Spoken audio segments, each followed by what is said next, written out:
Muito bem, pessoal. Bem-vindos de volta. Na verdade, estou muito animado hoje. Eu sei que vocês também estão. Vocês estavam surtando no chat. Eu disse que hoje eu teria a companhia de Baron Coleman, ninguém menos que Baron Coleman aqui no estúdio.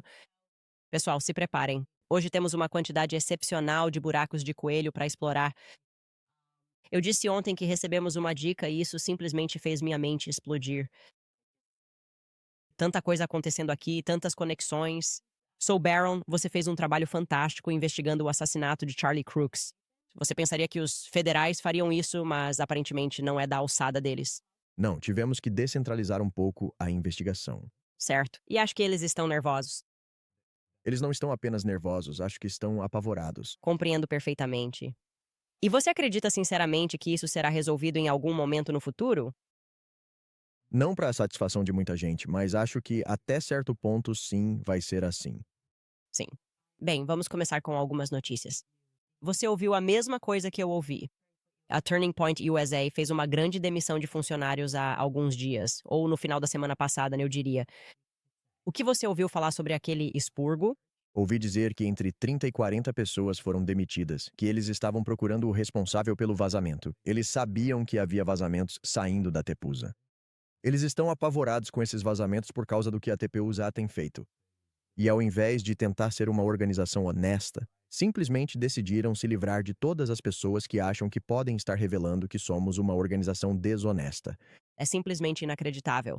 Então eu ouvi uma história específica e isso me fez rir. Porque é a coisa mais Andrew Colvette de todas, porque ele é obviamente o cérebro da operação. E então, aparentemente, eu não sei qual era o contexto de por que trouxeram essa garota para um escritório ou se estavam planejando demiti-la.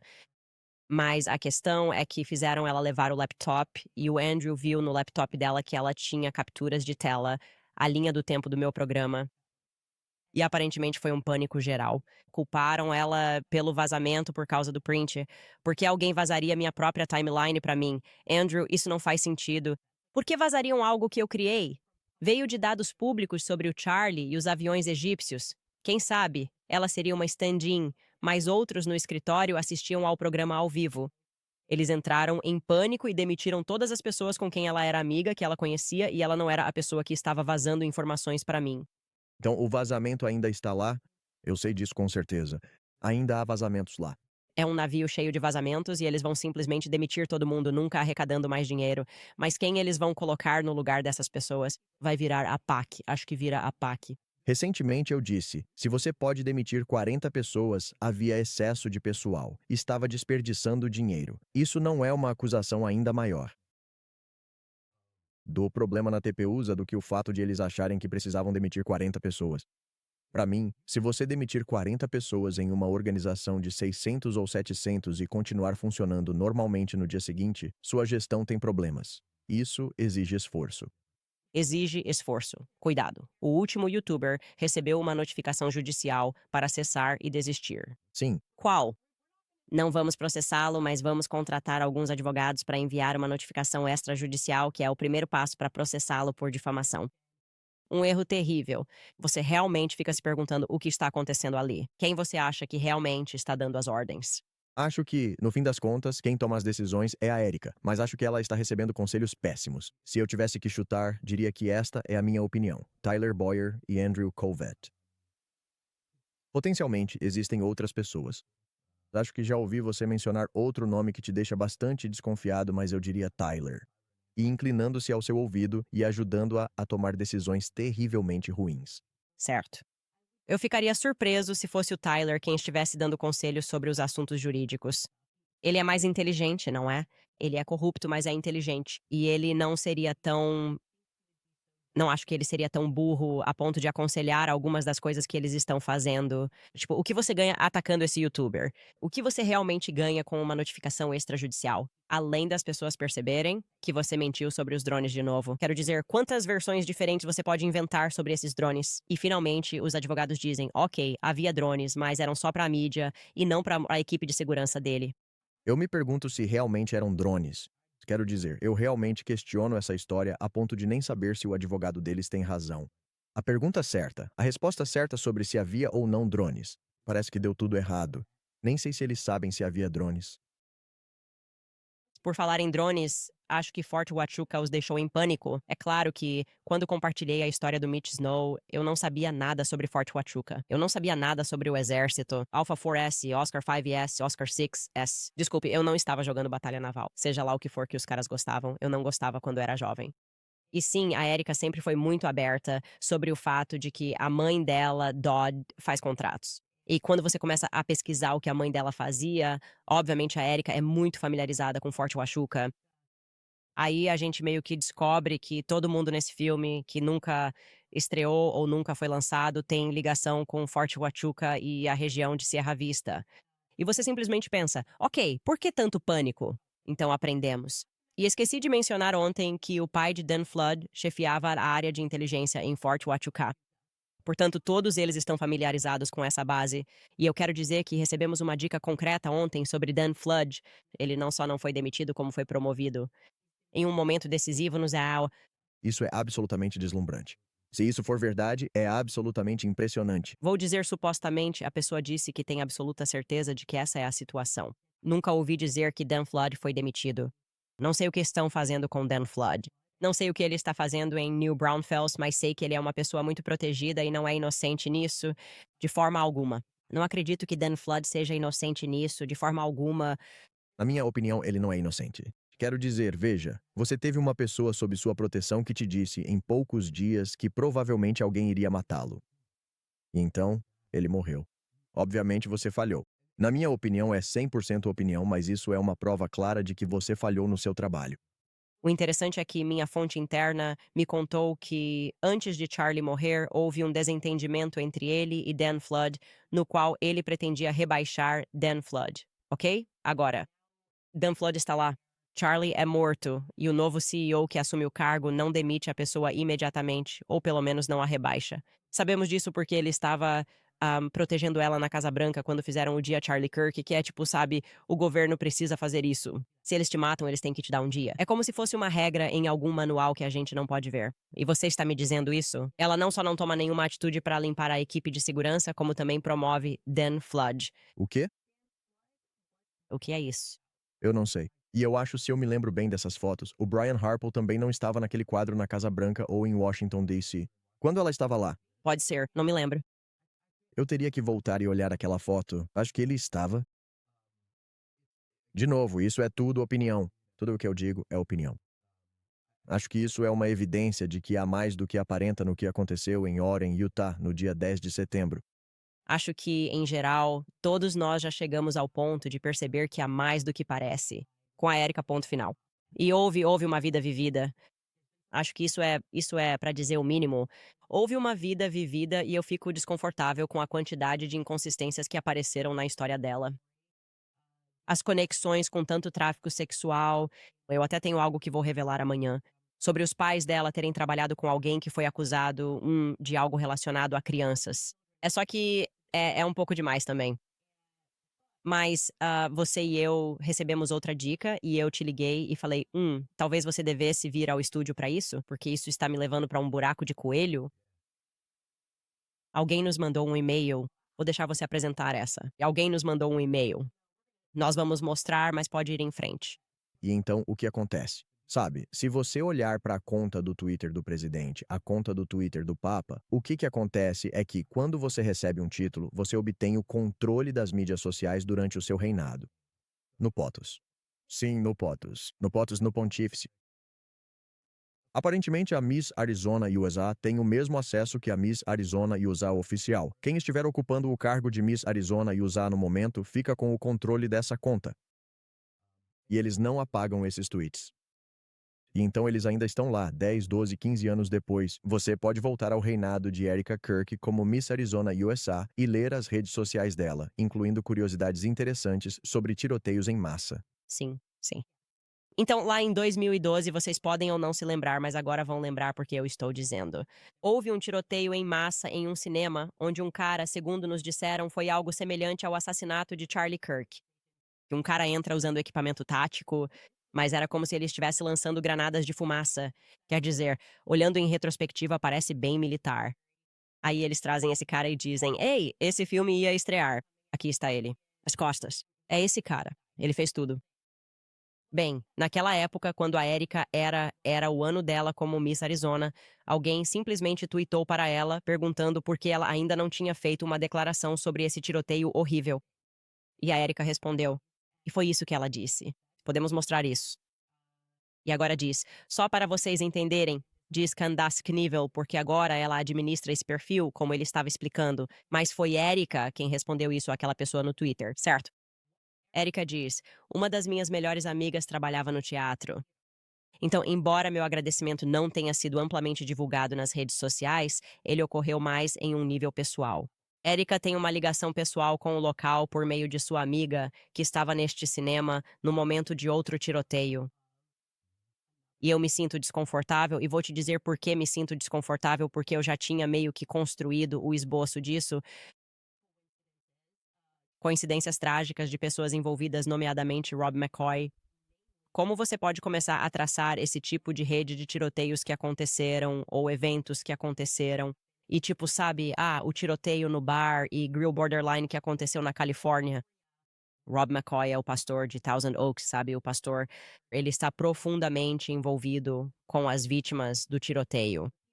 As pessoas que estavam no bar e Grill Borderline estavam lá porque todas elas estiveram no tiroteio de Las Vegas. Parece meio que um alvo militar, mas nos contam outra história. Aí o Rob McCoy acaba estando em Nashville e, acontece outro tiroteio. Mesma história. Sabe, essa pessoa trans, Aubrey Hale, simplesmente surtou e decidiu atirar numa escola primária.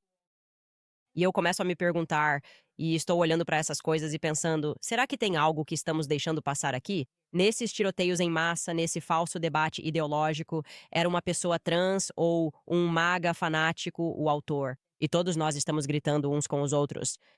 Será que estamos deixando de perceber talvez outra coisa? E por isso estou começando a revisitar esses casos. E eu te disse, e se houver apenas alvos no exército, simplesmente entrando e matando pessoas? Culpando algum trans, como se fosse uma pessoa transgênero ou da direita, um radical maga pegou armas e agiu. E nós estamos também uns contra os outros, a ponto de estarmos deixando de perceber algo maior. Então, de certa forma, reexaminamos esse tiroteio e algumas coisas interessantes surgiram. Sim, uma das vítimas esteve presente em um tiroteio em massa algumas semanas antes do massacre em que morreu. E isso imediatamente fez soar um alarme na minha cabeça. Você imediatamente começou a procurar e disse: Ei, você sabia que ela esteve em Toronto? Certo. Bem, do que você está falando em Toronto? Ela estava em um tiroteio em um shopping em Toronto em 2012. Um atirador maluco entrou e abriu fogo. Ele disparou 8 ou 9 tiros e matou algumas pessoas. Sim, na praça de alimentação. E Jessica Gowie, Ghawi, aí está ela, bem ali. Jessica Gowie estava naquela praça de alimentação. Ela pagou a conta por volta de, não me lembro, 6h20 ou algo assim. E 3 minutos depois, o tiroteio começou. Mas nesses 3 minutos, ela disse que sentiu uma sensação muito estranha no estômago. Decidiu que não queria ficar ali e saiu. E eu pensei, isso é estranho. Ela teve essa premonição de que algo ruim ia acontecer. Depois, um shopping é atacado a tiros. E então, algumas semanas depois, ela morre em um massacre. É um conjunto de circunstâncias muito estranho. E isso é só o começo das coisas estranhas. E ela foi baleada 6 vezes. Então, esse cinema era pra, você sabe, nos dizem que esse cara simplesmente enlouqueceu ou algo assim. Essa garota foi baleada 6 vezes, totalizando 12 vítimas, incluindo um bebê que ainda não havia nascido. E Jéssica é um caso único, pois não só ela foi baleada 6 vezes, como também a pessoa ao lado dela, que era um ex-namorado. É difícil dizer se era um ex-namorado. Ela morava em New Braunfels, no Texas, acredite se quiser. Bom, isso é outra coisa. E eu fico pensando, o que acontece em New Braunfels? Nova Braunfels, Texas, que Jessica Galway também morava lá. Ela estava em New Braunfels, no Texas. Ela vai visitar o namorado em Toronto. Então, presumo que esse cara com quem ela morreu não era namorado, mas sim que ela morreu com um homem. E ele tinha vindo de avião de New Braunfels, no Texas, para vê-la, para ir a esse filme em Aurora, no Colorado. É uma situação realmente muito estranha. Não, ele. Sobreviveu ao tiroteio, Sim, ele fez. Acho que ele levou um tiro na bunda. certo? E, estranhamente, ele descreve como se soubesse que ela estava morta e que ela tinha espirros de cérebro. E, no entanto, ficamos sabendo que, em vez de a deixarem onde estava, 2 policiais entraram no teatro. E eles a colocam à força em uma viatura policial e dizem pessoalmente que a levarão para um hospital. Não sei, tem algo nisso. Jessica Goway teve o azar 2 vezes de estar em um tiroteio. E também, claro, esse local, Aurora, Colorado, que é onde o tiroteio aconteceu, sendo baleada, tão perto de Columbine, fica a apenas 32 quilômetros de Columbine. E ambos esses lugares são, isso é, sabe, em Aurora, Colorado, na verdade, há uma base da Força Aérea. Atualmente é uma base da Força Espacial, mas antes era uma base da Força Aérea. Na época do massacre de Columbine e do tiroteio em Aurora, acho que até 2021, eu tomei algumas notas sobre isso. Então só quero fazer isso direito. Foi a base aérea de Buckley de 2000 a 2021, certo. Portanto, há uma presença militar aqui. E estou começando a perceber esse padrão comum entre os militares que estão simplesmente isolados naquele teatro de operações. Havia muitos militares que foram vítimas do tiroteio. E há mais uma coisa que, além de New Braunfels, no Texas, esse é outro tema recorrente neste Chesgawi, de quem? Foi para lá que meu olhar se dirigiu quando olhei para as vítimas e pensei, isso é estranho no contexto dela. Acho a história dela interessante porque ela tem um irmão adotivo e eu simplesmente não sei o que pensar disso. Sim, o pai dela se divorciou dela, ou talvez a mãe dela tenha se divorciado do pai dela. Não me lembro de quando ela era muito pequena, com 3, 4 ou 5 anos de idade. E eles viveram separados. E isso me pareceu interessante porque quando o pai dela faleceu, ela não foi mencionada no obituário. A filha dele, que foi tragicamente assassinada não muito tempo antes de ele morrer, não foi mencionada no obituário dele. É um pouco estranho. Mas ele foi mencionado no dela. E algum tempo depois, há uma grande diferença de idade. Mas depois que ela sai de casa, o pai adota esse menino e cria esse menino como seu filho. E foi. É simplesmente estranho. Eu não quero. Eu não quero fazer nenhuma ligação estranha, muito estranha, mas é uma situação muito Estranha aparência. É tipo assim, aquela ligação de militar e New Braunfels, Texas, e a região de Colorado Springs, seja lá como você queira chamar, que eu te falei que o Charlie deveria falar no dia seguinte ao Uvu. E eu volto porque sei que as pessoas vão gritar comigo, porque continuam dizendo que eu tenho que ler isso. E eu realmente só li os 2 primeiros capítulos e estava interessado, mas aí me distraí. Mas Bill Cooper fez muitas previsões. Teórico da conspiração que, antes mesmo de haver tiroteios em massa, já falava sobre o exército e dizia que isso iria acontecer e que havia todos esses projetos militares obscuros acontecendo. E eu acho que só com base no que sabemos, quando começamos a destrinchar nosso exército, MK Ultra, projeto Looking Glass, literalmente existem conexões satânicas nas Forças Armadas. Isso me parece autoevidente que nossas Forças Armadas estão envolvidas em coisas erradas há muito tempo. E claro, estou falando do topo. Obviamente, há muitos militares que assistem a este programa e que não têm nada a ver com isso. É sempre no topo que as coisas se tornam corruptíveis. Mas quando temos satanistas de verdade comandando operações psicológicas em nossas forças armadas, como devemos nos sentir protegidos? Quando estamos descobrindo sobre crianças sendo traficadas para bases militares? Como devemos nos sentir em relação a isso? Nossas forças armadas são os mocinhos que estão aqui, você sabe, servindo ao nosso país, tentando nos proteger, especialmente agora que nosso país está em grande declínio. sim, tem. É difícil traçar essa distinção. E sempre que você menciona isso, obviamente os caras da linha de frente ficam chateados. E eu entendo. Sabe, eles deveriam, sim. Mas, sabe, eu faço uma distinção entre um cara que se alista e diz: Ah, eu quero servir ao meu país, quero melhorar meu bairro, estado e país. Quero proteger e promover a liberdade. No campo de batalha, tudo vira sobre os companheiros ao redor. E, sabe, é heroísmo e coragem, para todos os lados, em todo lugar. Eu faço uma distinção enorme entre esse grupo e as pessoas que chegam ao topo e têm essa agenda clara, satânica, anti-americana, globalista, de gerenciar o cliente americano.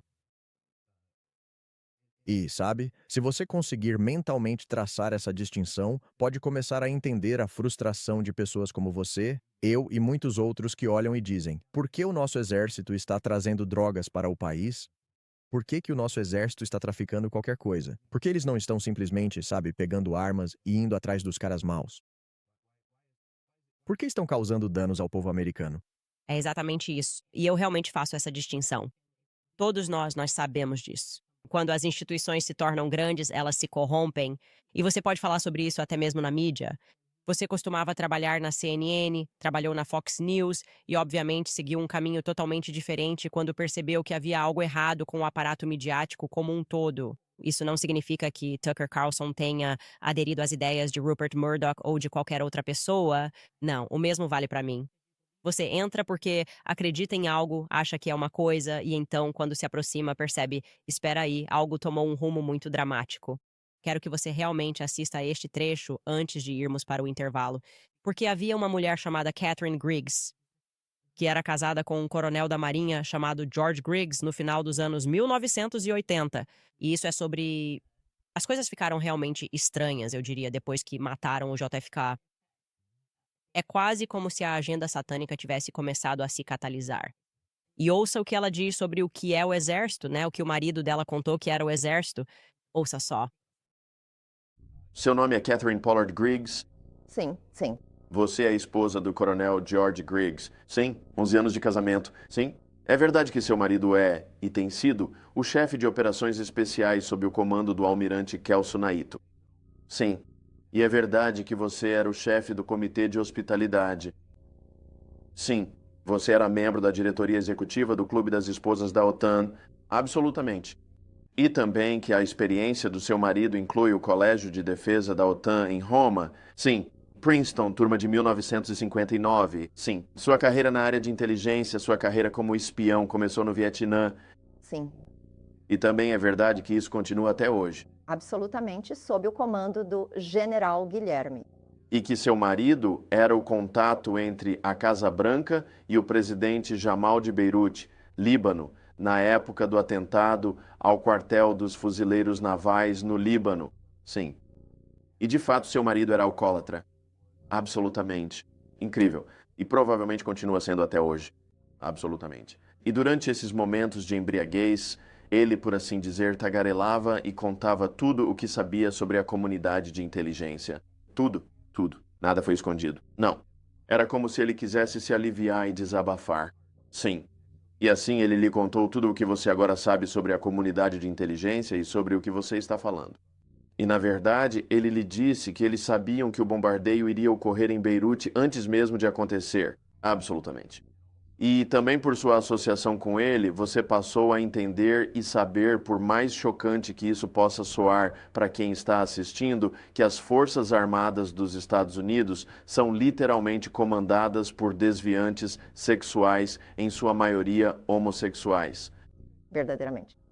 E que nas Forças Armadas dos Estados Unidos, pessoas como Jeffrey Dahmer, Kaczynski, McVeigh e Oswald, e uma série de outras pessoas que têm um histórico de desvio sexual, principalmente homossexual, esses indivíduos são, na verdade, procurados por pessoas dentro das Forças Armadas, o Exército.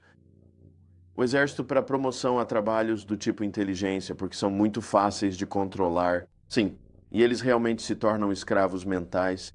E que os EUA militares, literalmente, por mais absurdo que pareça, trata-se de uma operação de controle mental. Sim, totalmente agora. Com certeza. Eles se livraram de pessoas boas como MacArthur, se livraram deles um por um. Well, let me think about that for a moment. Assuma o controle total. Quero dizer, McVeigh, Oswald, basta olhar para isso e faz sentido para mim. Sim, ela mencionou alguns nomes importantes. E isso não me surpreende. Quer dizer, alguém teria um papo íntimo com a esposa e contaria todos os segredos. Isso não me surpreende, e eu a achei bastante convincente na forma como atuou. Certo. E ela trabalhava para o governo. Devo mencionar isso também. Portanto, isso não era nenhuma teoria da conspiração. Ela está dizendo, é assim que funciona. E como eu disse, se você se der ao menos ao trabalho de investigar um pouco a história das nossas Forças Armadas, é isso que você descobre. Se você gosta mesmo é de uma breve incursão na história americana, sim, desenvolvedores desses programas no MK Ultra, histórias não conduzidas em paralelo ou consideradas para tal, acabam se cruzando com ela. Eles irão eventualmente convergir um com o outro, o que é, na verdade, algo esperado, exatamente da mesma forma. Como a personagem Brigitte se comporta no jogo,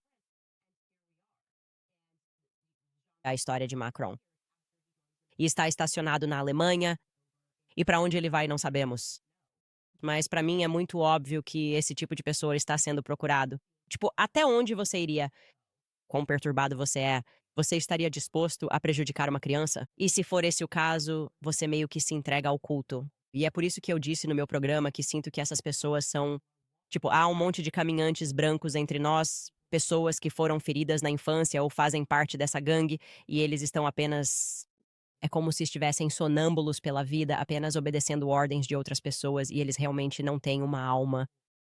Sim, é algo muito satânico. Se você adotar uma visão literal da influência demoníaca no cotidiano da humanidade, e eu acredito firmemente nisso, você percebe que esse grupo demoníaco se infiltra na vida pública, em autoridades do governo, nas forças armadas, na mídia, na academia. Eles estão tentando controlar a humanidade. Eles desprezam, controlam e querem destruir a humanidade. Qual melhor forma se não infiltrar um local com armas nucleares? Sim, Você sabe. sim, com certeza. E é assustador porque realmente acontece. Sendo otimistas, é a primeira vez que conversamos em um contexto mais amplo. Antes, eu mesma acharia que essas pessoas são completamente malucas se pensassem que as coisas funcionam assim. Obviamente, as pessoas são basicamente boas, mas não acredito que os governos sejam assim. E sinto que, de certa forma, a velha guarda está a perder o controle. E eles estão ficando mais desesperados em seu controle, o que agora está levando a mais revelações sobre quem eles são. Mas eu percebi, e não sei se temos isso à mão, mas enquanto eu estava analisando essa história, eu continuava me perguntando quantas vezes o tema do tráfico sexual de crianças pode aparecer enquanto estou investigando Charlie Kirk. Isso não faz sentido pra mim. Tipo, o que realmente é a Turning Point USA? A grande questão de US$ 1 milhão é, sim, Bibi Netanyahu fez uma proposta para Charlie Kirk para levar a Turning Point a outro patamar. Quem me contou isso foi o Andrew Colvett, ok? Não se trata de um teórico da conspiração qualquer. É o porta-voz da Turning Point USA. Sim, isso foi confirmado por alguém do círculo pessoal de Andrew Colvett, certo? Quem disse isso? Quando isso aconteceu, Andrew disse que perdeu dinheiro. Mas a pergunta de US$ 1 milhão é: em troca de quê? Em troca de quê a BBNet e o Yahoo levariam a Turning Point USA para o próximo nível? E honestamente, eu não sei a resposta. Eu não sei a resposta. Acho que alguns dos vazamentos dentro da TPUSA, acho que eles sabem a resposta. E talvez estejam apavorados de dizer, É bom, pode apostar, porque Charlie estava vivo e agora não está mais. Certo, exatamente. exatamente. Pausa rápida para os patrocinadores. Já voltamos. Certo? Novas pesquisas revelam algo desolador. Mais de 7 milhões de americanas sofrem angústia emocional severa após um aborto, luto, flashbacks e um arrependimento silencioso que raramente desaparece. A Preborn vê essa dor de perto nas milhares de clínicas que apoia. Mas há esperança e ela começa com algo muito poderoso, porque quando uma mulher vê seu bebê em um ultrassom, tudo muda. A chance de vida do bebê dela dobra e por apenas US$ 28 você pode patrocinar esse ultrassom, trazendo uma vida inteira de bênçãos. É assim que o verdadeiro cuidado com a saúde deveria ser. A Preborn está na linha de frente, oferecendo ultrassons gratuitos, aconselhamento compassivo e apoio centrado no evangelho para jovens mães em situação de crise. Eles estão salvando bebês, curando corações e tornando a maternidade possível. Se você acredita, assim como eu, que toda criança importa e que nenhuma mulher deveria trilhar esse caminho sozinha, então junte-se a mim hoje patrocinando um ultrassom. Para doar, Disque Libra 250 e diga a palavra-chave bebê ou visite preborn.com. Court Candice. Novamente, trata-se de preborn.com ou Candice. Aproveito também para lembrar vocês da Nimi Skincare, sabe? Eu os adoro. Quando as pessoas me perguntam por que continuo usando esses produtos, não é apenas sobre como eles funcionam, também se trata dos detalhes. Presto atenção a todos os pequenos detalhes, porque é geralmente aí que os valores se revelam. E com o anime, dá para perceber que há intenção por trás da marca, não apenas linguagem de marketing. Já mencionei antes que toda a caixa da anime vem com um pequeno versículo bíblico escondido dentro. Não está em destaque, não está ali para fazer uma declaração. É apenas um detalhe sutil que mostra o que realmente importa para a marca. Esse tipo de consistência discreta é importante para mim, especialmente em um mundo onde tantas marcas parecem performáticas ou como se estivessem sempre tentando se reinventar. Não quero usar produtos de empresas que parecem desconectadas do que eu acredito. A Nimi Skincare é limpa. É feita nos Estados Unidos e é baseada em princípios sólidos. Quero cuidados com a pele que se encaixem na minha vida sem me pedir para abrir mão do que mais importa para mim. E é exatamente por isso que continuo com a Anime Skincare. Você pode saber mais visitando nimiskincare.com e usando o meu código CANDACE10 na finalização da compra para economizar mais 10% no seu pedido. Você tem um amigo nos cuidados com a pele? Visite nimiskincare.com hoje mesmo. E contando para vocês sobre o novo filme Melania dos estúdios Amazon MGM. Melania é um novo filme que leva você para dentro dos 20 dias que antecedem a posse presidencial de 2025, pelos olhos da própria primeira-dama. Então, entre no mundo dela enquanto ela orquestra os planos da posse, conduz uma transição e leva sua família de volta à capital do país. O maior palco da história na maior tela, Melania, somente nos cinemas em 30 de janeiro. Certo, precisamos chamar o Dave Rubin, porque deixa eu te contar, eu não consigo, na verdade, eu consigo acreditar nisso? Eu não consigo acreditar. O que eu estou dizendo? Agora, eu estou muito mais ciente do que é o sionismo e de como ele é um câncer. E basicamente você tem que agir como um psicopata para ser sionista. E eu acho que isso facilita muito para algumas pessoas. Quer dizer, acho que ele fez algum tipo de estudo em Jerusalém. Acho que Barry Weiss fez alguns estudos em Tel Aviv. Sim.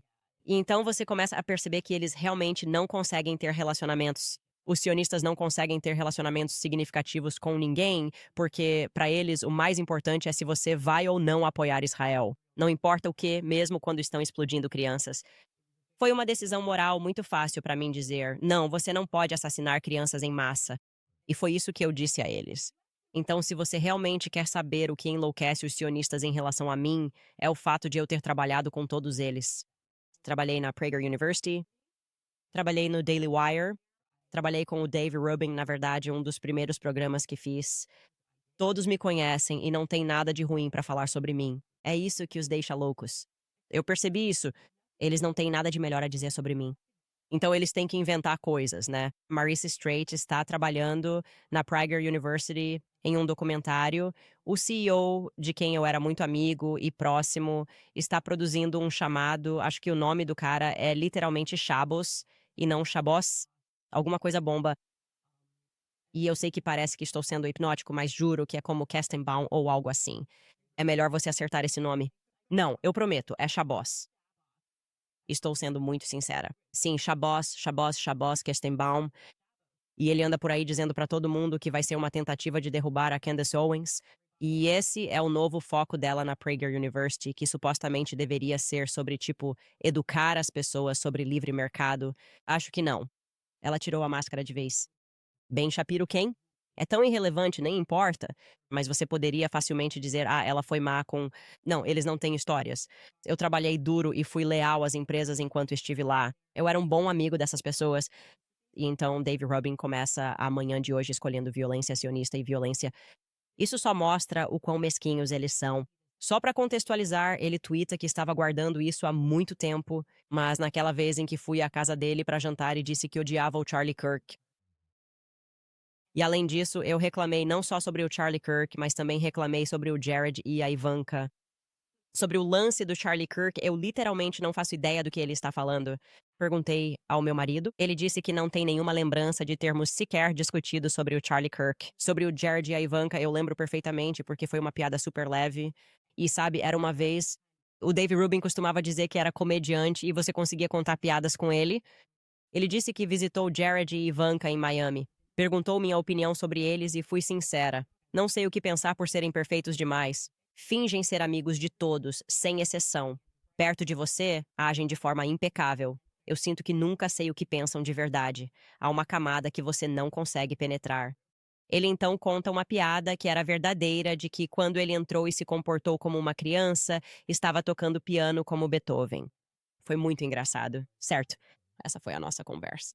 Hoje achei isso muito engraçado. Ele está tweetando. Eu estava reclamando do Jared e da Ivanka e dizendo que odeio o Charlie Kirk. E ele foi a primeira pessoa que ficou chateada quando eu disse: genocídio é sempre errado. Foi tipo, Dave, respondeu Rubin. Como você pôde dizer isso? Como você pôde fazer essa afirmação? E isso me deixou muito irritado porque há muita coisa errada com Dave Rubin. Há muita coisa errada com o Dave Rubin.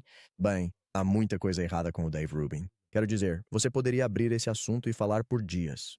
É interessante para mim que você pode ser a favor ou contra o aborto e eles vão te aceitar. Quero dizer, eles podem até dizer sim, discordo de você veementemente, mas no fim das contas, enquanto você votar nos republicanos e apoiar o topo da chapa, eles vão ficar de boa. Você pode discordar sobre cortes de impostos, você pode discordar sobre muita coisa em política externa, mas você não pode discordar sobre a questão de Israel. Simplesmente não pode. Você tem que apoiar 100% o governo secular, seja lá quem estiver no poder no momento, o tempo todo. Ou você é descartado e difamado. E eu não acredito nem por um segundo que Dave Rubin teria ficado anos sentado em uma história dessas sobre você. Se ele tivesse tido isso, se ele soubesse e não tivesse mencionado até agora. Não acredito nisso. Não se trata de um conjunto de circunstâncias crível. E o fato de ele achar que outras pessoas vão comprar, isso mostra que ele sabe que todos o odeiam e creem em tudo de negativo dito sobre ele. Eles simplesmente estão ficando sem assunto. Isso também mostra que você foi a um jantar entre amigos onde fez uma piada sobre os filhos da Ivanka. Não tenho nada de ruim pra dizer sobre o Jared e a Ivanka. Como eu disse pra ele, eles sempre foram muito gentis comigo. Eu só não sei no que eles realmente acreditam. Eles são simplesmente perfeitos e todo mundo deveria gostar deles. Mas, além disso, o Jared comandou a Casa Branca por 4 anos. Eu já falei essas coisas no meu programa. Mas apresentar isso e reintroduzir como se fosse algo ruim é o que está errado. Sobre mim, é assim que ele está sendo desagradável. Ele posta uma foto minha com ele e diz: "E já que estamos fazendo isso, aqui estamos nós." Na casa do Peter Thiel, em LA. Estranhamente, ela nunca me disse que ele era um ciborgue humanoide, então a ideia aqui é que ela está tentando fazer parecer que eu sou uma fraude. Porque eu já falei sobre o Peter Thiel e não me lembro de que ano é isso. Na verdade, eu não me lembro, foi em 2018, porque essa foi a viagem em que fui ver o Kanye. Fui ver o Kanye, por isso uso a mesma roupa de quando eu e o Charlie estávamos lá. E o Eric Weinstein estava, não lembro a situação. Ele disse: "Vamos ao Peter Thiel." Ok, eu não conheço o Peter Thiel. Eu o conheci em Los Angeles, ele dava uma festa. Foi um dia muito único. Nunca conheci o Kanye nem o Peter Thiel. E ele meio que apresenta isso como se eu fosse uma fraude, acho que é essa a impressão que ele quer passar. Então é tipo, ok, fraude, vamos esclarecer algumas coisas. O verdadeiro motivo pelo qual deixei de ser amigo de Dave Rubin é uma situação que me deixou extremamente desconfortável e me fez sentir que Dave Rubin era um aliciador, ok? Juro por Deus, isso aconteceu. Entregue as mãos a Deus. Dave Rubin contratou uma pessoa que trabalhava comigo na minha equipe, não exclusivamente para mim, na Prager University. E ele era muito jovem. Se eu tivesse que chutar, diria que ele tinha 18 anos. Tinha uns 19 anos. Jovem, começava a carreira e estava pronto para o próximo passo. Decidiu se mudar para Miami para trabalhar para Dave e seu marido. Quando Dave me contou de novo, eu era bem inexperiente na época. Se você voltar no tempo, pode até me encontrar sem ter muita certeza sobre minhas ideias em relação ao casamento gay, aborto, essas coisas. Então, então ele diz pra gente: "Ah, somos amigos. Vamos contratá-lo." E é tão louco. Ele vem de uma família cristã muito rígida e os pais dele têm medo que ele vá trabalhar para 2 homossexuais em Miami. E eu fiquei tipo: "Isso é tão ridículo." Tipo, o que que eles acham que vai acontecer? Sabe, corta para o futuro, corta para o futuro. Eu vejo o Dave Rubin de novo, juro por Deus. E ele diz pra mim e para o meu marido que ele e o marido dele. E eu te digo, esse garoto era extremamente tímido, daqueles que ficam vermelhos com facilidade, só um garoto tímido, um garoto normal e tímido. E ele disse: "A gente acha que ele é secretamente gay. Então a gente tem meio que incentivado ele tipo, experimentar, ficar com um cara ou ver, tipo, é isso mesmo. Acreditamos que seja por isso que ele é tão tímido." Tipo, ele está diagnosticando esse jovem como sofrendo de homossexualidade reprimida porque ele é tímido, certo? Não sei, será que ele percebe que ninguém sequer pensa dessa forma? A ideia de eu ficar insistindo na narrativa sobre se um dos meus funcionários é virgem ou não, se já dormiu com homens e mulheres, tipo, isso não é normal. Esse não é um padrão de pensamento normal, ok?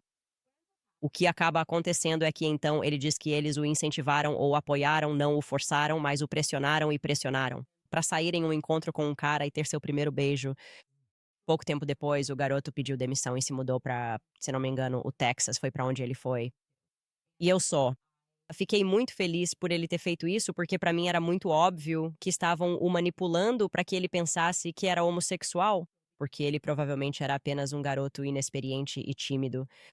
Foi por isso que deixei de ser amigo do Dave Rubin. Eu nunca compartilhei essa história até a audácia dessa pessoa que me contou sobre como usou drogas com Peter Thiel.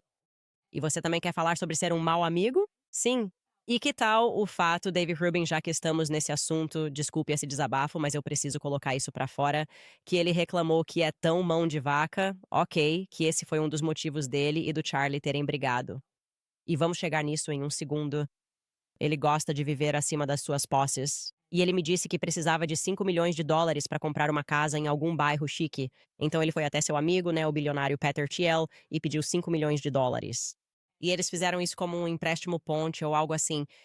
Então não era como se ele fosse ter o dinheiro, mas seria um empréstimo ponte. Então Peter Thiel dá a ele 5 milhões de dólares. Com amigos assim, né? É ótimo. Quero dizer, é incrível. Quem de nós. Mas então Peter Thiel pediu uma porcentagem, tipo, sabe, vou te emprestar esse dinheiro, mas se eu for o banco do tio, você vai pagar juros. Inacreditável ele ser bilionário. Isso é uma gota no oceano para ele.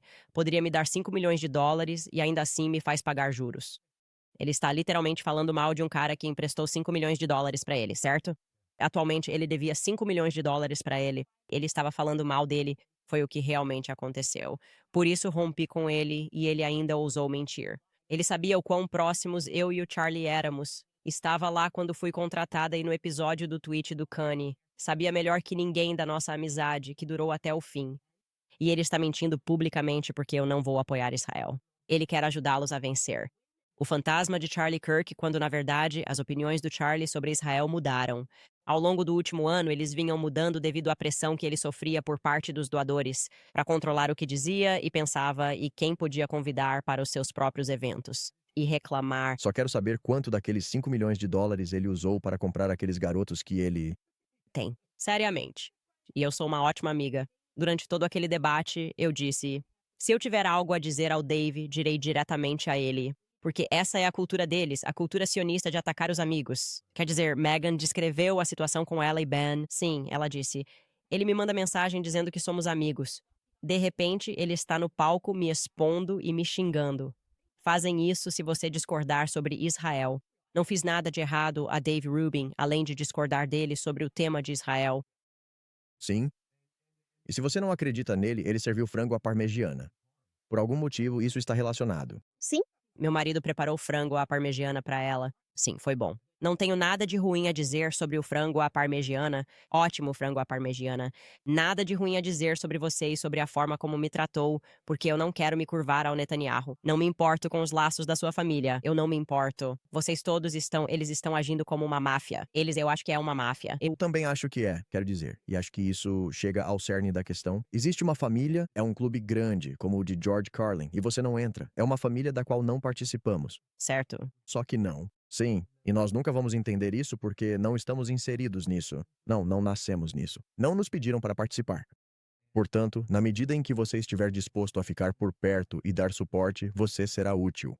E então, no dia em que você não estiver mais disposto a apoiar isso, você deixa de ser útil. Exatamente.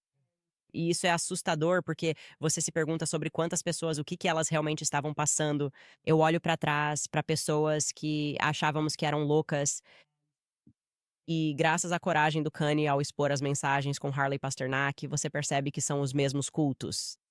E eles querem te controlar, eles querem te possuir, eles querem te enlouquecer, eles querem que todo mundo acabe como a Britney Spears. E fingindo que eu tinha tido algum tipo de colapso nervoso, que é o que eu acho que eles estavam tentando fazer comigo, Garanto que é isso que eles ainda estão tentando fazer com você. certo? Do jeito que as coisas estão, alguém precisa tirar nossos filhos de lá porque eles não apoiam Israel. Não, isto é apenas o começo. Quer dizer, isso vai continuar acontecendo contra você. Concordo, isso não parou. Tem sido um ataque incessante. E como podemos ver pelo Daily Wire, é como se é exatamente a mesma experiência de tentar sair de uma seita.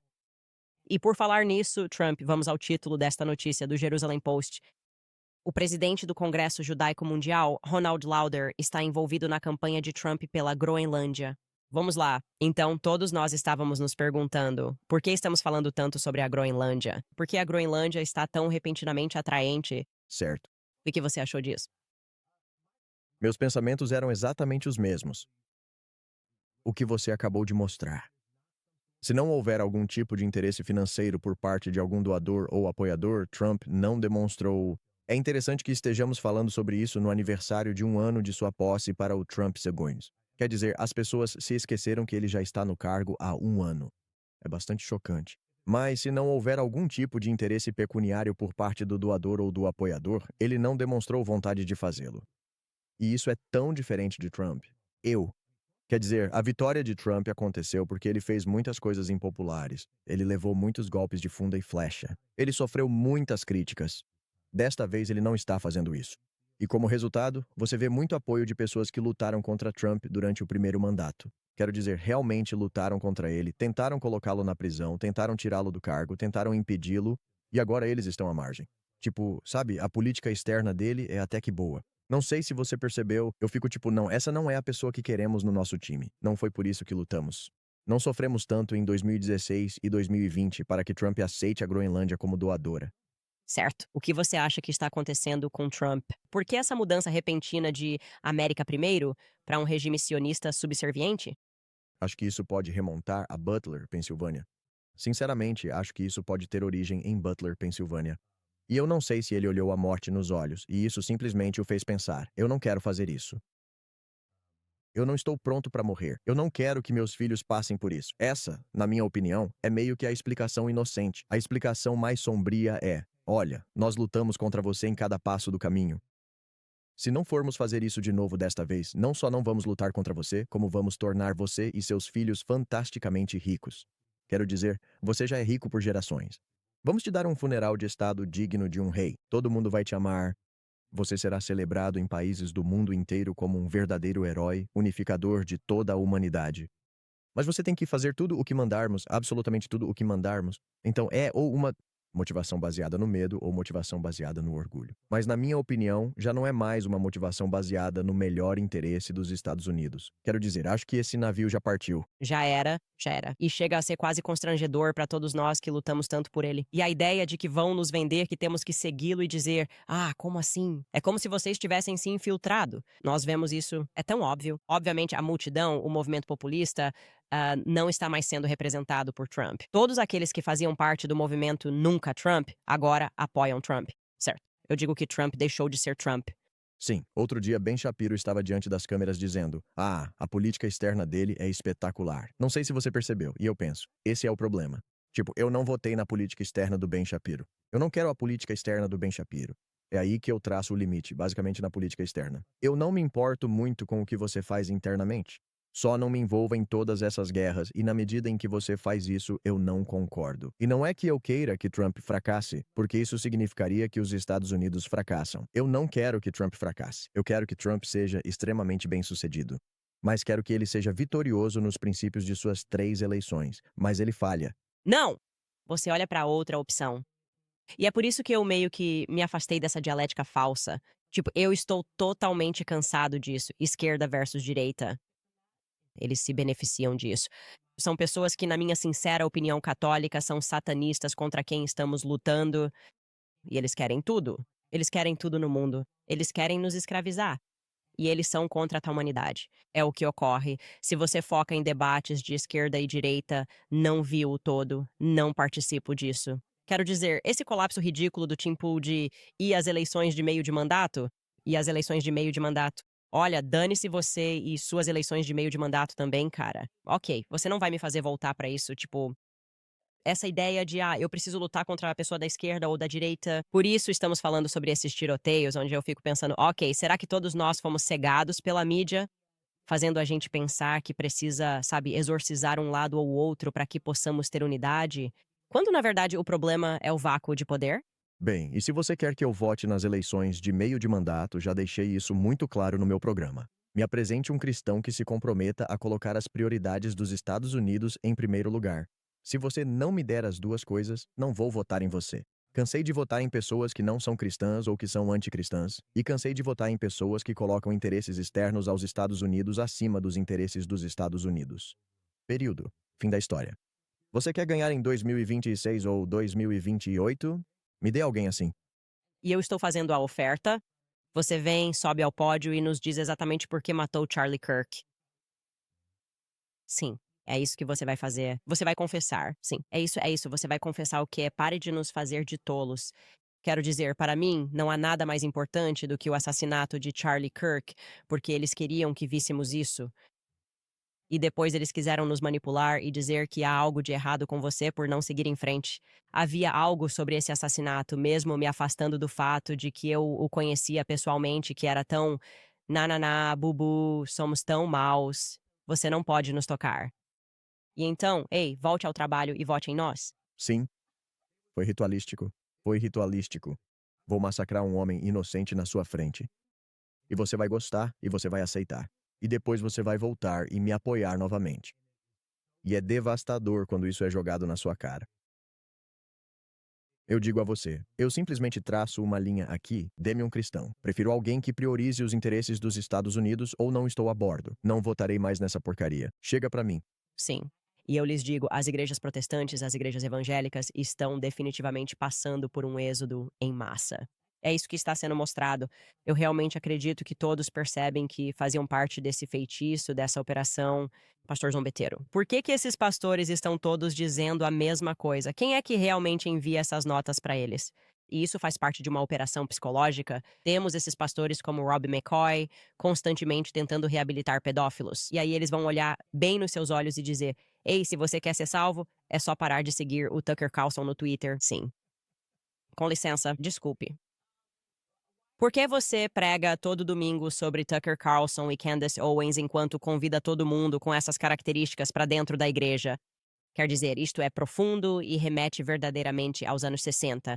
Eu realmente acredito que perdemos a América quando estávamos lutando por ela, obviamente já caminhando para isso. Acho que os bolcheviques já tinham se infiltrado, obviamente, mas estávamos lutando pela América no dia em que mataram o JFK. Se eu pudesse voltar e dizer, este foi o momento em que perdemos o LBJ que estava desarmado. Obviamente, um CNNista, só colocando os caras dele lá dentro. Foi quando assumiram o comando militar e desde então lidamos com isso. Outro marco foi o assassinato de Charlie Kirk, quando a sociedade acordou. Acho que é diferente. Eu tive essa pergunta ontem à noite, ou foi há algumas noites atrás. No meu programa, seja lá quando foi, conversamos sobre o que está diferente desta vez, o que torna essa investigação fundamentalmente diferente de, sabe, qualquer uma das outras grandes coisas que aconteceram. No 11 de setembro, meio que aceitamos o que eles disseram. Ok, 2 prédios enormes caíram em velocidade de queda livre. Isso é terrível. Vamos entrar em guerra com o Afeganistão. Todo mundo ficou tipo, vamos fazer isso. Não, levou anos até as pessoas pararem e perguntarem: isso realmente, do ponto de vista da engenharia, faz sentido? Sabe? E Oklahoma City. E a gente continuava revivendo isso várias e várias vezes. Mas de repente foi tão escancarado, foi tão exagerado, foi tão satânico. Foi uma chacina tão brutal de uma pessoa inocente que as pessoas ficaram tipo: meu Deus. Não, eu não vou seguir em frente com essa. Nós vamos resolver essa, nós vamos insistir nessa, nós vamos obrigar vocês a ficarem nessa. E ao insistirmos nisso, descobrimos questões financeiras, possivelmente questões de tráfico, todo tipo de coisa. É assim que essas organizações satânicas infiltram organizações do bem. Acho que Charlie era uma pessoa do bem. Ele queria tornar o mundo um lugar melhor. Bem, eles não vão deixar você fazer isso. Eles não vão deixar você chegar a esse lugar sem infiltrar, colocando pessoas terríveis ao seu redor. Como você disse, desvio. Pessoas horríveis, influenciadas satanicamente. Então ele acabou do jeito que acabou. E aí tentam transformá-lo em uma figura messiânica e dizem: ah, o que você está dizendo? Ele escolheu pessoas ao redor dele que não eram. Sim, claro, qualquer um pode cair nisso. Isso é tão óbvio. Tá brincando comigo? Pega uma Bíblia. É uma história antiga. Você pode se cercar de pessoas que não são confiáveis. Não é conspiração, é lógica. E sim, eu o conhecia. Charlie era ingênuo às vezes. Eu tinha provas contra quem não confiava. Desabafei com ele e Tyler Boyer num grupo. Na verdade, li de trás pra frente e pensei, nossa, fui muito agressivo ali, dizendo que não confiava na Shaper Security. Nossa, sim, tenho isso por escrito. Eles podem te dizer isso. Meu instinto sempre me guiou em relação às pessoas. Eu não estava sentindo nada. Eu disse, não confio nessas pessoas, e gritei com ele. E Tyler Boyer em um bate-papo sobre isso. E agora estamos aqui e estou investigando a Shaper Security e as origens de Dan Flood, e tudo parece diferente. Muito errado sobre isso. E realmente parece que ele foi completamente manipulado desde a época em que era jovem, como voltando aos programas de superdotados e onde ele foi colocado, e eu chamo de escola cara dele, que agora se chama Quest Academy. E agora, antes era chamada de outra coisa quando Charlie estudou lá. Mas há um ponto aqui em que eu acho que o exército está realmente procurando crianças superdotadas, submetendo-as a testes e vendo se conseguem transformá-las em armas do Estado. E se elas forem brilhantes, então decidem: ei, na verdade, eu não quero servir ao Deep State. Coisas ruins podem acontecer com essas pessoas.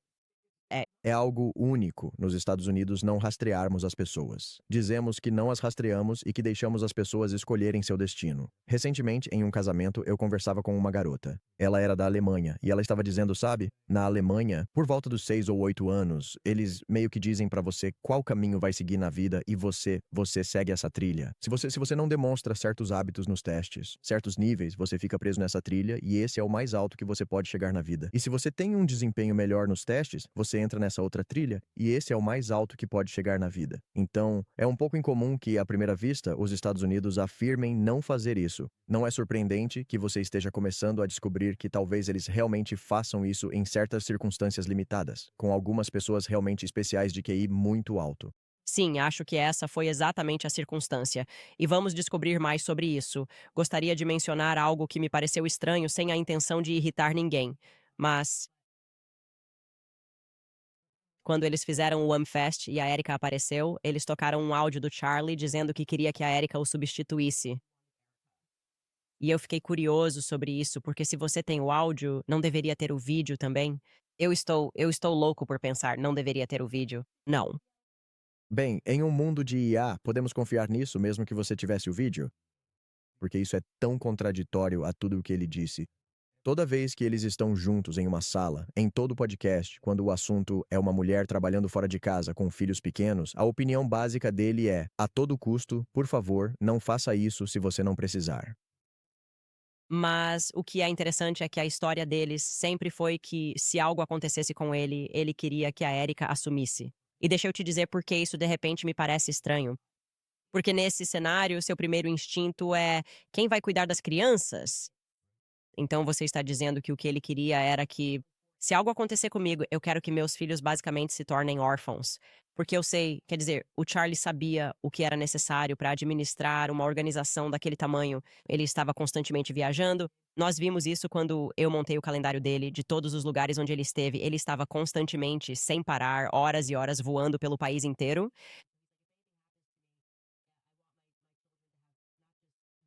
Perder um dos pais já é difícil, mas perder os 2 pais e basicamente ser criado por babás. Vou te dizer o que realmente me pareceu estranho e nunca revelei isso antes. Eu não pensei nem de um jeito nem de outro sobre essa afirmação de que a Erika assumiria. Eu achava e ainda acredito que em algum momento no passado ele teria dito: "Ah, ela é super inteligente". E ele costumava dizer: "Ah, ela é muito inteligente". Enfim, grandes elogios sobre ela. Mas isso me pareceu estranho, porque quando me sentei com a Érika, eu não tinha falado nada no meu programa sobre essa declaração, e eles tinham preparado uma resposta para uma pergunta que eu não estava fazendo. Ou seja, eles tinham uma cópia impressa de uma transcrição, e eles disseram: bem, esta é a transcrição do momento em que Charlie disse: aqui está o que ele falou sobre querer que a Érika assumisse. E eu meio que dispensei aquilo. Eu disse: isso não é algo que eu trouxe no meu programa. Não preciso de provas de algo que afirmo não ter feito. E aí, de repente, pensei: espera aí, isso é meio estranho. Você está trazendo provas para uma afirmação que eu não fiz, o que significa que está na sua cabeça, não na minha. Então, eu perguntei um pouco mais sobre isso e disse: bem, quando foi que ele disse isso? E eles disseram isso em agosto. Isso é interessante. Uau! E eu perguntei: isso aconteceu na casa do Bill Ackman? E eles disseram: não, foi em um retiro de doadores em Aspen. Então eu fui atrás desse retiro de doadores em Aspen e descobri quando aconteceu. E tenho isso em algum lugar na minha linha do tempo. Eu vou revelar, mas esse retiro de doadores em Aspen aconteceu e eu descubro quem estava nesse retiro de doadores em Aspen. E eu entro em contato e então alegaram que essa foi uma pergunta que alguém fez e disseram: o que acontece se você morrer? O que é uma pergunta meio estranha. Em muitos eventos de doadores, ninguém chega e pergunta: ei, o que acontece quando você morre? É bem, sabe, é um pensamento bem mórbido. E então ele morreu um mês depois. E eu perguntei pra essa pessoa: ei, você se lembra disso? Disso ter acontecido? A pessoa disse que não. Conversamos com outra pessoa que estava nesse evento em Aspen. E eu disse: Olha, esse é supostamente o evento onde essa pergunta foi feita. E agora eu também consegui descobrir quem foi o doador que fez a pergunta. Aliás, em breve terei essa informação para vocês. Gostaria de entrar em contato com esse doador. Você se lembra do Charlie dizendo que se algo acontecesse com ele, queria que a Erika assumisse? Recebi outro não. Grupo muito pequeno, grupo exclusivo de doadores em Aspen, em agosto. E até agora, 2 não se lembram. Charlie dizendo isso. Se você tem 31 anos e alguém te pergunta o que vai acontecer quando você morrer, essas pessoas têm a intenção de te prejudicar. Eu não consigo ver isso de forma inocente.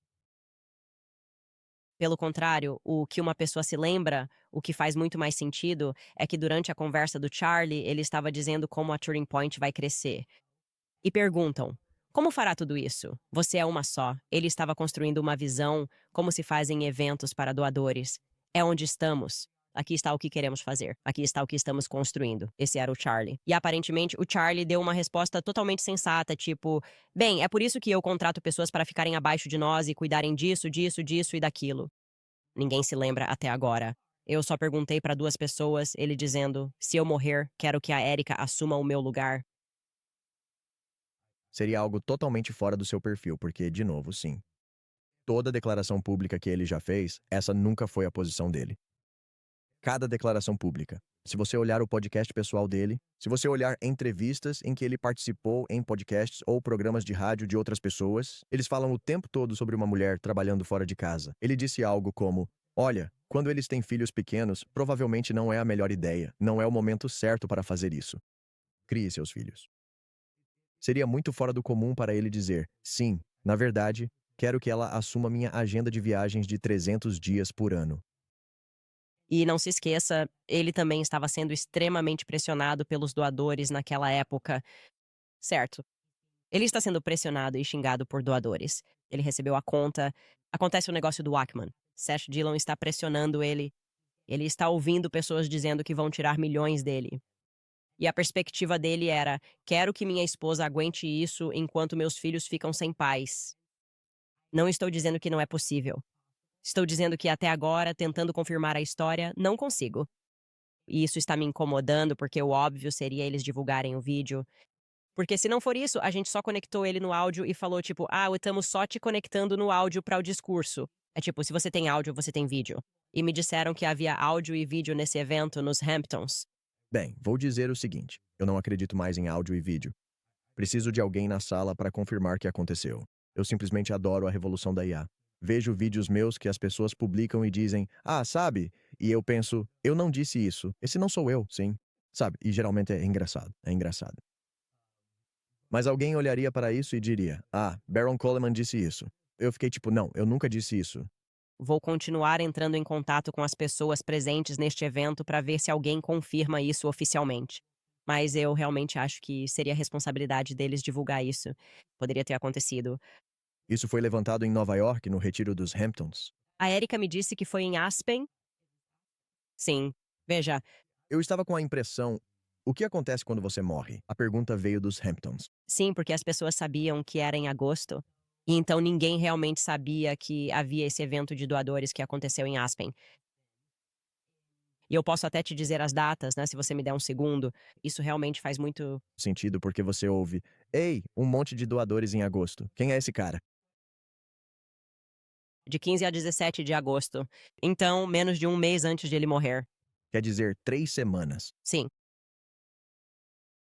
Se eu sou o FBI, eu quero saber quem perguntou a ele o que aconteceria quando ele morresse, porque, de novo, você não pergunta para um cara saudável de 31 anos o que vai acontecer quando ele morrer. É uma pergunta estranha para se fazer a alguém de 31 anos. Pessoas de 31 anos não caem mortas do nada. Simplesmente não acontece.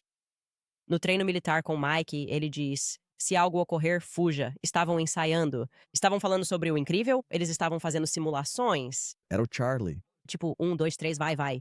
E o Mike estava, tipo, só praticando. Sabe? Totalmente. É exatamente isso. Só vai ficando cada vez mais longo. Isso deveria ser só um livro. Chamado Tudo o que Charlie definitivamente com certeza queria e pediu no caso desse trágico assassinato, que nunca tinha acontecido antes.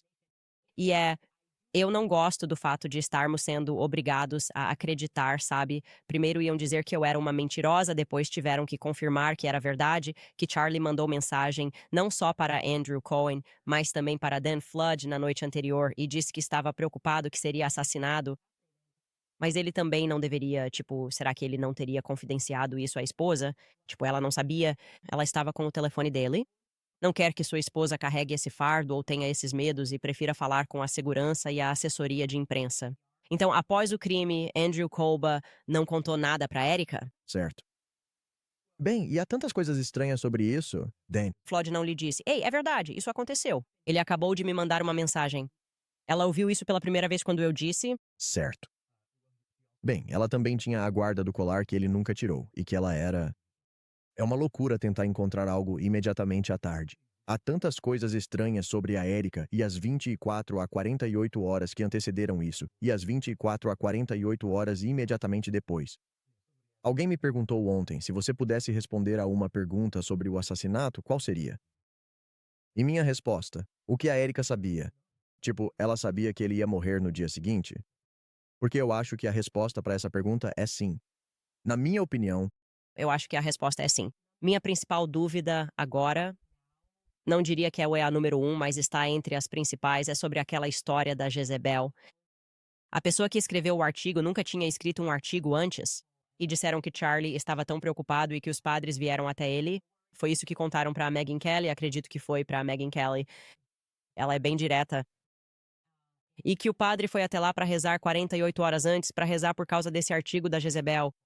Isso é novidade pra mim, porque o Charlie que eu conheço, quero dizer, com a quantidade de artigos, bruxas e coisas que as pessoas escreviam o tempo todo, ele levava tudo isso com bastante bom humor em relação à esquerda, escrevendo artigos.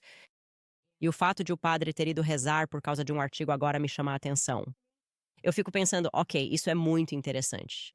E vou te contar a coisa mais importante que eu ainda não compartilhei, mas vou fazer isso antes de irmos para os patrocinadores. Provavelmente não deveria, mas. Ah, qual é? Hoje estou me sentindo um pouco impulsiva porque eles estão realmente me irritando agora, sabe? Eles só estão me irritando com todos esses ataques, me atacando sem parar por eu dizer a verdade. ei, a gente gosta quando eles te irritam, porque assim aprendemos mais. Sim, mas a principal coisa em que penso, isso na verdade é o número um, Andrew Colvett, porque eu não fazia ideia de que ele estaria envolvido nessa encoberta e mentindo depois do assassinato do Charlie. E eu, obviamente, estava chorando abertamente ao telefone com ele no rescaldo, e ele pintou um quadro vívido para mim. Nessas 48 horas imediatas, estávamos ao telefone. E ele me contou sobre como, quando voou, enquanto estava no avião, sentiu tanta ansiedade. E aquilo ficou acumulado. Porque, tipo, sabe, todo mundo estava mandando mensagem pra ele enquanto ele estava no avião. E, sabe, ele não sabia se o Charlie ele estava bem ou não, ou qualquer coisa assim. E então ele disse: essa ansiedade. Ele disse: assim que o avião pousou, eu desci correndo e me joguei nos braços da Erika na pista. E a Burru chorou. Ele disse, tipo, basicamente, sabe, se jogou nos braços dela e chorou porque estava com muita ansiedade. Seus aviões pousaram com 1 hora de diferença. Hum. Então achei interessante que ela tenha esperado para ir ao hospital, porque quer dizer, eu também esperaria. Quem pode dizer? Na verdade, acho que podemos dizer o que faríamos. Provavelmente iríamos direto para o hospital. E sabe, ela me disse que descobriu que o Charlie estava morto antes de decolarem no Arizona. E eu penso muito sobre isso. Tipo, por que esperar 1 hora na pista? E então, apesar disso, depois de esperar ele pousar, eles então entraram por acessos diferentes no hospital. Erika entrou pelos fundos e Andrew entrou pela frente. Então tem muita coisa aí que não faz sentido pra mim. Mas a hora esperando na pista me incomoda porque você está com outras pessoas. Você deveria ir para o hospital o mais rápido possível. E por que estamos esperando pelo Andrew Colvett? Preciso refletir. Tenho estado. Passar 3 meses refletindo sobre isso me faz sentir como se estivesse fazendo terapia, finalmente ter compreendido tudo. Isso parece 4 meses. Preciso voltar e recuperar aqueles registros de voo. Eu os tenho. Sim, e basta olhar para a hora exata. Você também pode consultar os mapas. Skyler pode. Puxa, temos um documento do avião e No Flight Radar, eu estava veja os dados do voo. para onde o avião realmente taxiou após o pouso, se ele voltou para o FBO lá atrás ou se ficou mais na área pública. Sim, Pública. o dele, ele pousou bem mais tarde. Isso é mais de 1 hora. Se eu estiver me lembrando corretamente. Então, isso é algo que eu preciso fazer. Enquanto tentamos resolver isso, vamos encaminhar a questão aos patrocinadores. Tudo bem, talvez você deva impostos atrasados ou não tenha declarado imposto de renda há anos. Bem, agora é o momento perfeito para resolver suas questões tributárias, aproveitando o debate nacional sobre a abolição do imposto de renda. O IRS prova que veio para ficar mais agressivo que nunca, eles estão enviando mais notificações, registrando ônus e arrecadando bilhões. O IRS pode tomar seus salários, contas, previdência e até sua casa. Se você deve ou não declarou, é apenas questão de tempo. A Tax Network USA oferece consulta gratuita de análise do IRS para mostrar sua situação. Suas estratégias podem reduzir ou eliminar sua dívida se você se qualificar. Não tente enfrentar o IRS sozinho. Abrir mão dos seus direitos pode lhe custar ainda mais dinheiro. Eles não estão do seu lado. Proteja-se da maneira certa com a Tax Network USA e comece o processo de resolver suas questões fiscais de uma vez por todas. Ligue para 1-800-958-1000 ou acesse tinusa.com/Candace para sua ligação gratuita de análise com a Tax Network USA. Mais uma vez, é tinusa.com/Candace. Vamos também falar sobre algo que a maioria de nós nunca ouviu falar, mas provavelmente deveria. Chama-se C15, que é um poderoso ácido graxo essencial, e pesquisas mostram que muitas pessoas têm deficiência dele. É por isso que venho tomando um suplemento comprovado cientificamente desenvolvido para ajudar a otimizar seus níveis de C15. Chama-se FAT15. O FAT15 repara danos celulares relacionados à idade, protege as células contra futuras quebras e ativa vias no corpo que ajudam a regular nosso sono, nossa saúde cognitiva e mecanismos naturais de reparo. O FAT15 oferece o triplo de benefícios celulares que o ômega 3 ou o óleo de peixe.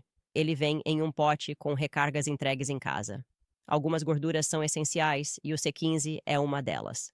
O FAT15 busca otimizar seus níveis de C15 para apoiar sua saúde e bem-estar a longo prazo.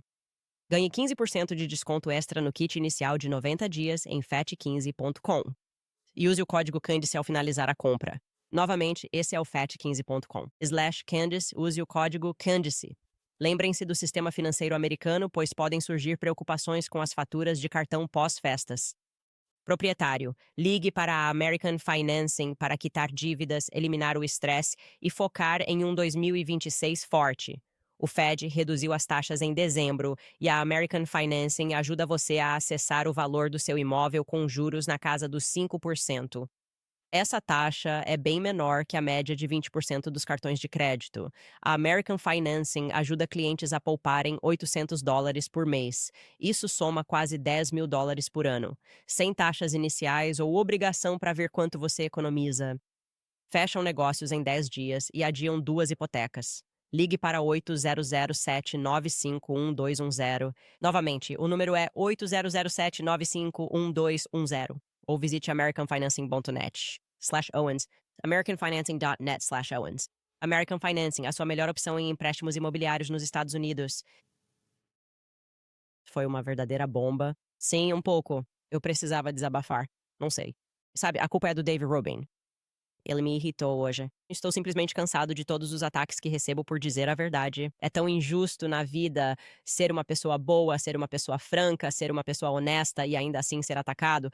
O tempo todo, sem parar, com novas histórias sendo inventadas do nada como se fossem conversas banais. Ah, é um desabafo. Chega um ponto em que você pensa, ok, vocês são pessoas horríveis e agora precisamos entender o porquê. Enfim, entrando nessa situação dos aviões, e eu não olhei para esse caso específico há um tempo, mas esses são os nossos aviões gerais que chegaram em Provo. O primeiro chegou às 8 da manhã. Consegui descobrir que esse é o que chegou às 8 da manhã, vai para Provo, depois voa direto para Santa Bárbara, pousando em Santa Bárbara. Tudo isso é no horário local, aliás, às 11:12 da manhã, e então vai para Scottsdale. Consegui determinar que esse é o cara da IRFI, então isso pode fazer sentido. Foi isso que me disseram. Na verdade, não deveria dizer que consegui determinar. Deveria dizer que foi isso que me disseram. Acho que assim fica melhor. O N1, vamos para o terceiro, N102DZ. O que estamos vendo é que esse é o avião da Erika, obviamente. Esse é o avião grande que então decolou às pressas, o que faz sentido. Você decolaria às pressas e eles conseguiram isso. E sabemos que há um padre lá dentro. Erika Kirk está lá. Tyler Boyer está lá. Elizabeth McCoy está lá. E então, saindo às 14h19, então sim, é 1h05 e chegando em Provo às 16h36. Então, esses 2 aviões que você pode ver ali me disseram que o Andrew estava naquele avião. E isso criou uma certa discrepância para mim. Só porque do jeito que o Andrew me contou a história sobre a ansiedade acumulada e sem ter para onde ir, fiquei com a impressão de que ele voou sozinho. E então me disseram que ele, na verdade, viajou com a esposa. E eu pensei: "Ok, isso é interessante, porque ele fez parecer que estava sozinho, esse era todo o ponto". Tipo, ele não tinha nada. Ele não tinha nada pra fazer, nenhum lugar pra ir com essa ansiedade e todo mundo mandando mensagem pra ele. E é por isso que quando ele desceu do avião e viu a Erika, ele chorou, se desfez e tudo mais. E o motivo pelo qual eu acho que tem algo errado com essa história é porque quando falei sobre isso, eu trouxe esse assunto pra Erika e o Justin Strife. Eu disse, sabe, eu gostaria de saber quem estava nesses aviões. E eu disse, porque eu estava tentando entender na minha cabeça, não contei isso pra eles. O Aaron me contou sobre o abraço, eu guardei isso pra mim. E eu perguntei, o Andrew viajou com a esposa ou não? Porque ele me contou uma história sobre como ele estava com ansiedade reprimida. E ele. Eu só estou tentando entender se ele viajou com a esposa, porque por que que ele teria toda essa ansiedade reprimida se a esposa dele estava no avião? Ou será que ele simplesmente não reconheceu a esposa ou algo assim? E a Erika ficou em silêncio, como se ela não soubesse a resposta para se ele viajou ou não com a esposa, mas se a história do Andrew é que ele desceu do avião e chorou, com certeza ela teria visto a esposa dele. E então Justin Strife me disse: "Eu vou te responder depois e descobrir se o Andrew viajou com a esposa." E ele me respondeu e disse: "Sim, o Andrew viajou com a esposa." Ok, por que a Erika não. Por que alguém teve que me responder depois, Erika? E isso era algo que me incomodava. Eu pensava, bem, a Erika deveria ter sido capaz de dizer sim, ele viajou com a esposa. E que os dois desceram do avião porque eu estava esperando por eles na pista. Então estamos constantemente nesse impasse entre as diversas histórias contadas pelo Andrew e as histórias relatadas pela Erika, e sendo totalmente honesto com você, eu realmente acho que o Andrew tem contado exatamente o que ele deve contar ao seu público, porque é isso que um porta-voz faz. E eu também estava me contendo por querer acreditar que essa era apenas uma situação de alto estresse e que as pessoas precisavam de tempo para se adaptar, mas havia muitas pequenas mentiras desse tipo, e essas não são pequenas mentiras. Isso é enorme. Essas são grandes mentiras. Devia me dizer que essa esposa dele chegou, não sabia que ela estava lá, não sei onde Andrew estava ou em qual avião estava, mas havia aquela história com o cirurgião, como revelei, e o Andrew tweetou sobre isso. E Erika me disse na cara que Andrew se rebelou, e eu nunca confiei nisso por causa da ripa. Tipo, você pode dizer que o Andrew se rebelou, mas você não vai me convencer. Um cirurgião experiente, com formação em uma base da Força Aérea, agiu por conta própria, certo? E acabou de se abrir com um agente de relações públicas durante o assassinato político de maior repercussão. E quando minha fonte me disse que Erika estava ao telefone e que a citação era dela. E, sabe, eu me senti mal porque disseram que era como se ela estivesse pensando: "Ah, talvez ele tivesse um pescoço de aço, sabe, esposa, talvez tentando dar algum sentido a isso ou algo do tipo." Mas é estranho mentir pra mim, ainda mais na minha cara. Certo. Essa história que a pessoa próxima ao cirurgião me contou faz sentido. Como a esposa. E eles fizeram isso porque entraram em pânico por causa do meu episódio? E então eles ligam para o cirurgião e é tipo, bem, por que não? Por que não passou? E o cirurgião, eu não sei. Quer dizer, eu não posso. Se você está me dizendo que era um 3006, eu não. Não, não passou. Sim, está se tornando cada vez mais óbvio que, seja isso verdade ou não, está ficando cada vez mais claro. As pessoas já não acreditam que ele foi baleado ou que não foi atingido por um calibre 3006 do centro Losey. O público não está acreditando nisso. Eles simplesmente não estão acreditando nisso. E quanto mais a crença pública nessa narrativa oficial se deteriora, mais eles entram em pânico. Porque acredito que a resposta apontará para quem realmente fez isso.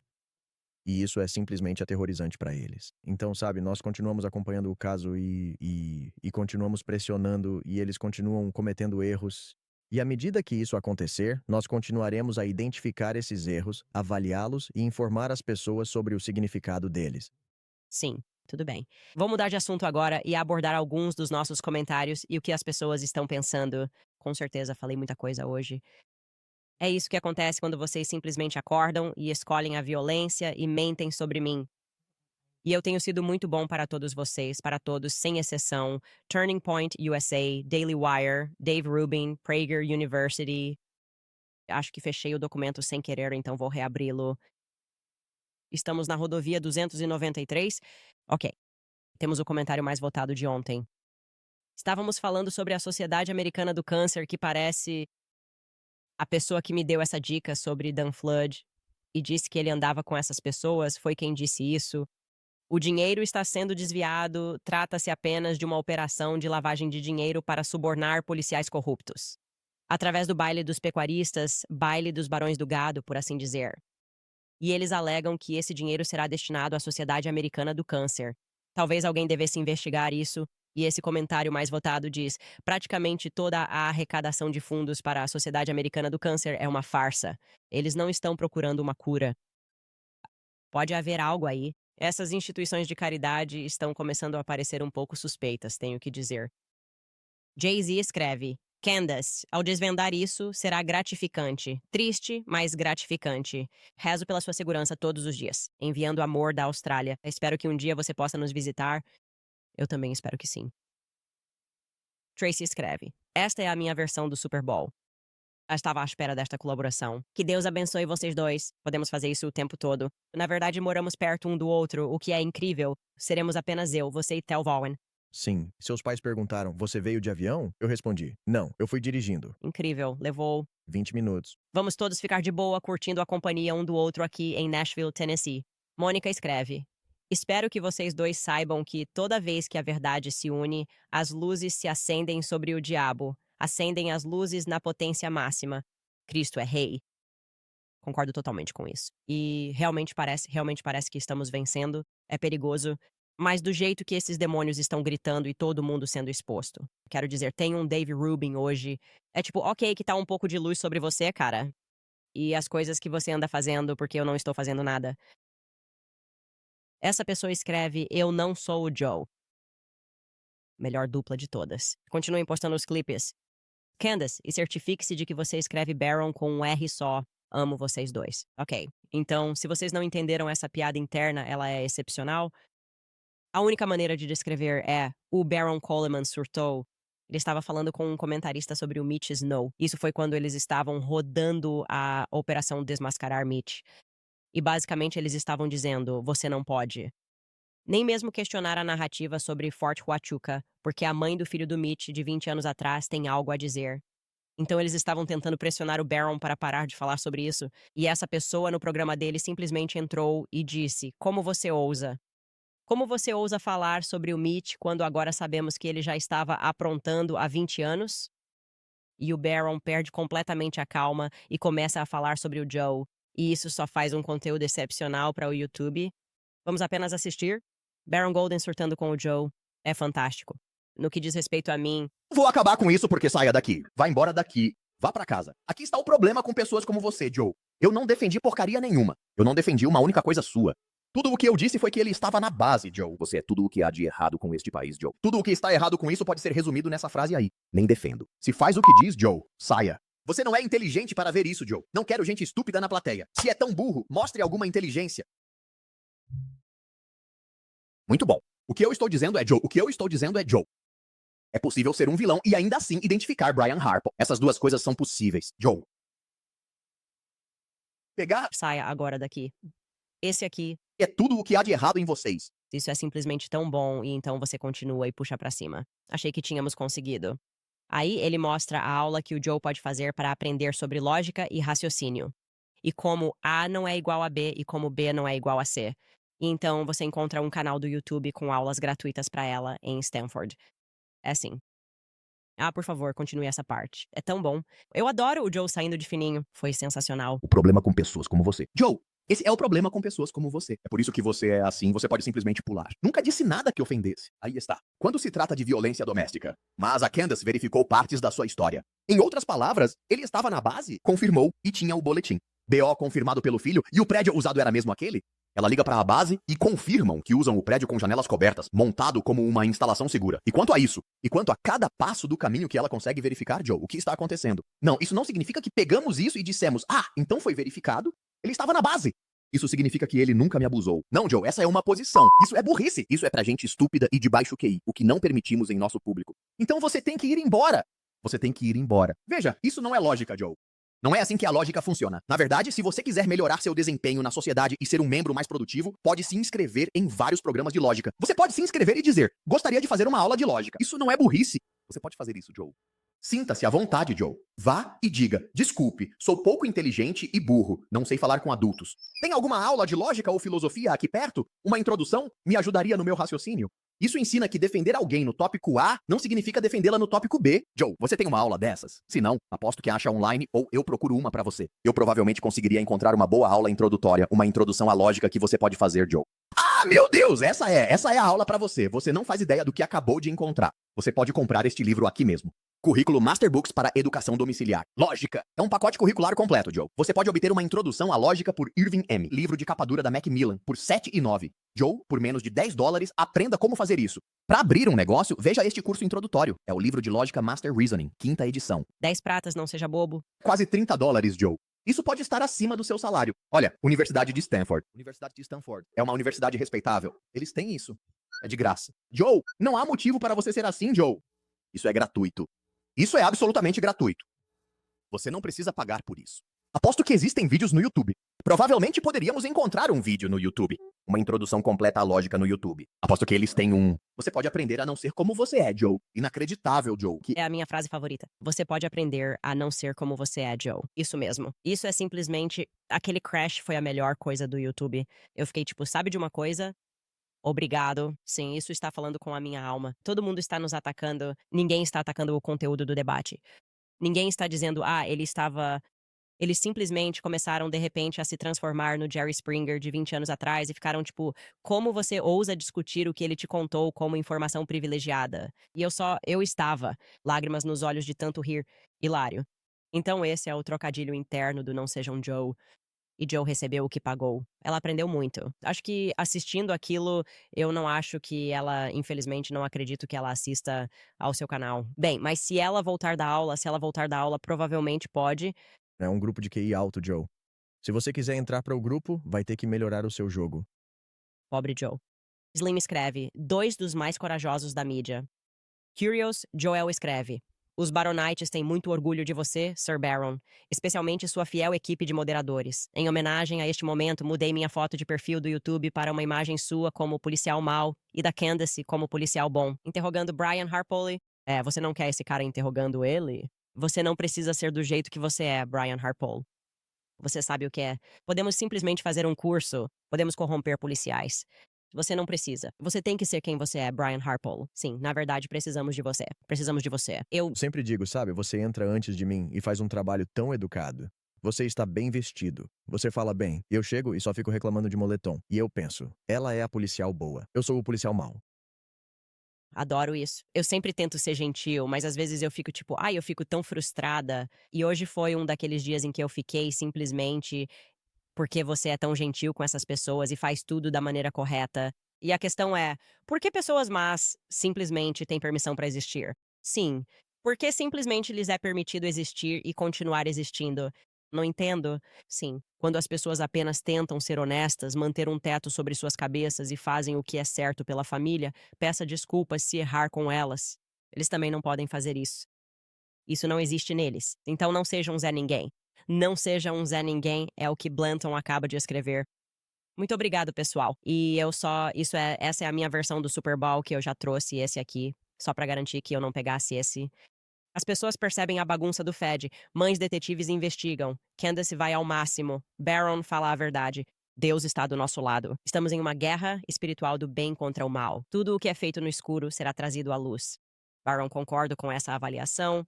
Também quero te perguntar onde as pessoas podem ir para te apoiar. Agora você está fazendo isso. Você está se comprometendo com isso. Estamos fazendo isso em tempo integral.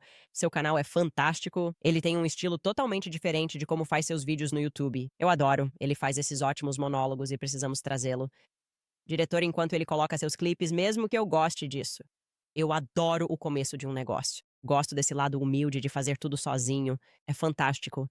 Qual é o nome do seu canal? Você pode procurar meu nome, Baron Coleman Baron com um R só. Está aí, bem ali. Real Baron Podcast é o nome do canal no YouTube. Mas Baron Coleman, você pode me encontrar no Twitter, você pode me encontrar no Rumble como Baron Coleman. E vamos expandir à medida que avançamos. Mas como a Candace mencionou, me aposentei do meu outro trabalho e agora estou fazendo isso em tempo integral. Bem, vou ter que, se eu puder fazer um pedido, você poderia fixar o Joe Koresh? Acho que isso merece ser fixado no topo do canal. As pessoas querem encontrar isso. Elas querem acessar, querem saber o ocorrido e se ela conseguiu. Contate o Joe. Estamos todos envolvidos com ele agora. Pobre Joe. Joe e o cavalo anão, nenhum dos dois merecia isso. Tenho muitos arrependimentos em relação ao cavalo anão. Eu nunca mereci isso. Não há nada de errado em ser um cavalinho. Sabe, você tem que trabalhar tão duro quanto. Provavelmente mais ainda, pra ser honesto. Não é culpa deles. Não. Certo, pessoal? Bem, isto foi incrível. Quando ele estiver equipado, irei participar do programa dele. O chamaremos de volta quando quisermos. Demos a vocês muito o que processar. Ansioso pelos e-mails, dicasemcanisowens.com. Para apoiar nosso trabalho independente, não somos financiados por sionistas. Estamos sob ataque deles. Acesse candaceowens.com para se inscrever, comprar um livro, pacotes físicos e itens divertidos. Se incomodam por dizermos que o mundo é um gueto, por isso sei que sou um alienígena, pois a Terra não parece meu planeta. Tudo está mais gueto. Temos aqui nosso kit Conspiracy Girly, meu favorito. Compre uma caneca e tenho certeza de que em breve você estará vendendo moletons do Barão. Venda alguns moletons do Baron Coleman, é um look de QI alto, é um QI alto. Você não é inteligente o suficiente para assistir a este programa, Joe. Nos vemos amanhã, Joe.